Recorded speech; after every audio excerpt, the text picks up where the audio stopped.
I think it's sort of two answers to that, Anne. The first, just to reinforce your commentary, this is not new, but it hasn't been accessible. So thank you, Moore's Law, the cost of embedded compute halves every 2 years. So the kind of technology we used to put into an expensive piece of equipment in a factory, you can now put into your doorknob or your light bulb. And ubiquitous connectivity, Wi-Fi, cellular, etc. Lots of connectivity there. You can rent cloud compute, right? It's a service now. You don't need to buy a pile of servers and go do it. So the plumbing pieces are there. There are a couple of gaps which we may talk to later on security and interoperability and analytics.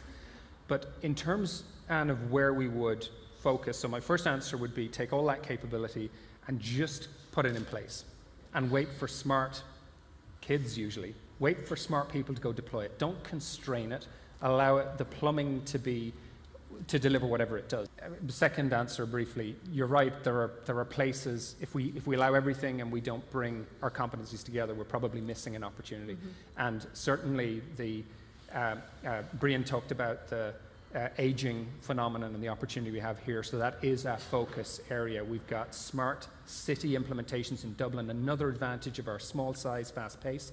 You can meet government ministers, presidents of universities, and all of us citizens and businesses, $200 billion of foreign direct investment, brilliant small and medium enterprises. We can bring them together and deploy those solutions just like we saw with a relatively small Irish company engaging with an enormous multinational because of the network within Ireland and the ability to move fast.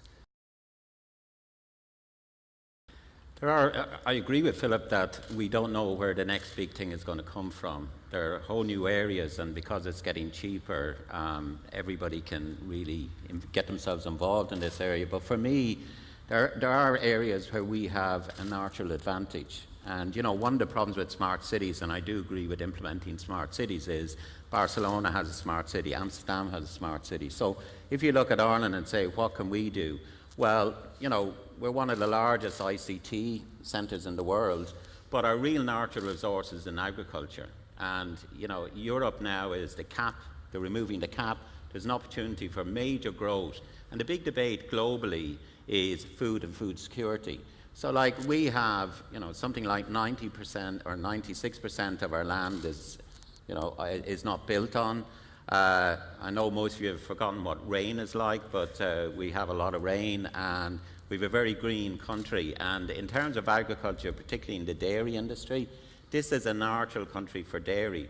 So one of the areas I feel that we need to focus in on in Ireland is dairy, precision dairy, agriculture in general, but particularly precision dairy, because we can feed the world by combining our expertise in agriculture and expertise in ICT. I mean, if I ask you, what are the big billion-dollar companies in Ireland? Most of them are in agriculture. For me, the Internet of Things is so fundamental and so potentially disruptive and a complete step change in terms of the landscape for technology, not just within Ireland, but globally. I mean, I put it to you, you wouldn't envisage a world in which you consider yourself as an individual and whereby you would not communicate or collaborate in an opportunistic way with your fellow citizens that inhabit this planet. So the world whereby we consider things as being islands that perform an exclusive and singular function, whereby they do not have any recourse to interact with or seek information from other devices, is for me is fundamentally archaic and it is completely illogical. So we're not moving to a situation whereby we have got connectivity across screens.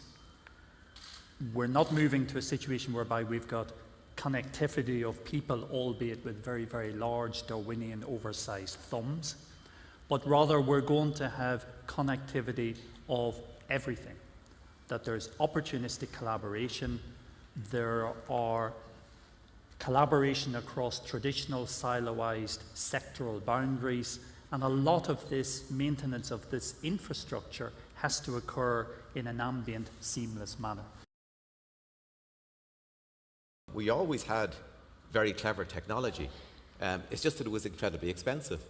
So traditionally, we would have applied the biggest technology at our high voltage levels, at our transmission levels, and we could do very clever things with that network.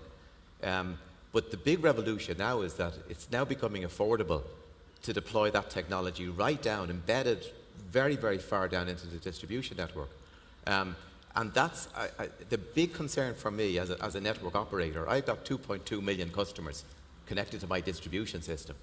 And the big measure that they want is continuity of supply.